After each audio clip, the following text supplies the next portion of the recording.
بليغ عبد الحميد حمدي مرسي، فنان وملحن مصري، ولد في 7 أكتوبر عام 1932 في شارع التوفيقية بحي شبرا. شبرا ذلك الحي المصري العريق القابع وسط القاهرة. ولد وتربى بليغ حمدي، وتحديدا في شارع رأفت، بيت العائلة وأصدقاء الطفولة. هو بليغ حمدي لما كان صغير كان معانا هنا في الحتة، وكان شاب من الشباب المحترمة قوي، وكان غاوي المزيكا. وكنا دايما لما احنا صغيرين بنقف على الناصية هنا قبل الفيلا بتاعتهم بشوية، وبنتكلم في المزيكا والفن.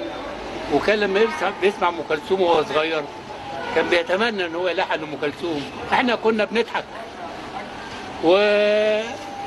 لحد ربنا برضو ما كرمه ولحن ام كلثوم. كان الاستاذ بليغ حمدي وكان من صغره وهو معانا هنا في المنطقه، وكان في مدرسه شبرا. تعلم بليغ في المرحلة الأولى في مدارس شبرا الابتدائية والثانوية، ولم يهمل دراسته في تلك الفترة رغم تعلقه بالموسيقى، ليحقق رغبة والدته في استكمال تعليمه. وعن أسرة بليغ حمدي يحدثنا الدكتور مرسي سعد الدين، الأخ الأكبر لبليغ. بيسعدني دايما اني اتكلم عن اخويا بليغ حمدي، ويسعدني اكتر اني اجد في اهتمام بيه في هذه الايام بالذات. وفي نقطة احب اشرحها الحقيقة في الاول، سبب اختلاف الاسماء. يعني ناس كتير بيسألوني انت اسمك مرسي سعد الدين وهو اسمه بليغ حمدي، هل هو شقيقك؟ قال لهم طبعا شقيقي، والدي ما لم يتزوج الا والدتي. قال لهم السبب ان والدي كان وحيد ابوه، وابوه كان اسمه مرسي، فلما انا اتولدت اكبر اولاد ابنه حب يسميني مرسي. والدتي كانت عضوه في لجنه سيدات الوفد، وكانت بتكتب شعر لسعد زغلول، فقالت لا انا عايزه اسميه سعد، فقالوا طب نسميه مرسي سعد.